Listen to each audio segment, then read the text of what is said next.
Silchar Saidpur bypass সংলগ্ন এলাকায় নিখোঁজ এক যুবকের রহস্যজনক মৃতদেহ উদ্ধারের ঘটনায় তীব্র চাঞ্চল্যের সৃষ্টি হয়েছে। মৃত যুবককে বড়বন্ধ রায়পাড়ার নীলোৎকল রায় হিসেবে শনাক্ত করা হয়েছে। জানা গেছে, গতকাল সন্ধ্যায় কীর্তনে যাওয়ার কথা বলে বাড়ি থেকে বেরিয়েছিলেন তিনি। এরপর থেকেই নিখোঁজ ছিলেন। আজ বাড়ি থেকে কিছুটা দূরে একটি ক্ষেতের মধ্যে তার মৃতদেহ দেখতে পান স্থানীয়রা।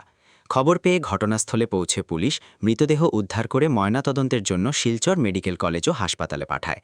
মৃতদেহে আঘাতের চিহ্ন থাকায় পরিবারের পক্ষ থেকে হত্যার সন্দেহ প্রকাশ করা হয়েছে। ঘটনাটি ঘিরে তদন্ত শুরু করেছে পুলিশ।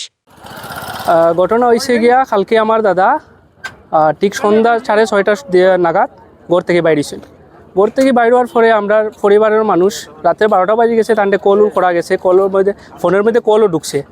তারপর তাই পুরা রাত্রটা আইসুন না হওয়ায় আমরা কিতা করছি, সকালে মানে খুঁজাখুঁজি করছি, আত্মীয় স্বজনকে ফোন করছি, দেখা যায় কেউ বাসাত গেছুন না। তারপর আমরা তান্ডে আর কি খুঁজাখুঁজি করার লাগে বাইর হয়েছি। আর তার মাঝে ভাবছি একটা মিসিং কমপ্লেন দিতাম। তো কমপ্লেনটা দেওয়ার যাইরাম আর কি আমরা, হ্যাঁ।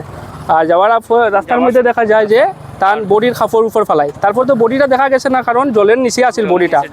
আমরা গেছি কি থানার মধ্যে যাওয়ার পরে আমরা ওই জায়গার স্থানীয় মানুষরা খুঁজার টানরে, হ্যাঁ, হঠাৎ করে দেখা যায় জলের মধ্যে বডিটা দাঁড়ালো অস্ত্র দিয়ে টানলে মারা হয়েছে। আর দেখুন একদম অসহায় মানুষ, একদম কিতা কইতাম, তানের লগে 2জন মেয়ে আছে, একজন ছেলে আছে, হ্যাঁ। তো তানের যে এইভাবে হত্যা করা হয়েছে নির্মমভাবে, আমরা এটা উপযুক্ত বিচার চাই। আর প্রশাসনের কাছে অনুরোধ করি আর যে এটা ফাস্ট ট্র্যাক আদালতের যেটা করা হোক, যারা যে এইভাবে তারা হত্যা করছে তারা ফাঁসি চাই আমরা, ঠিক আছে। তাই এমনি তো কৃষিকাজের লোকের সঙ্গে জড়িত আসলা, আর এমনি পার্ট টাইম হিসাবে তাই একটু চানাচুরিয়ে ব্যবসা করতা, 12 মজা যেটা গাড়ি নিয়া এটা বেচা কিনা করতা। না, কথা হয়েছে না।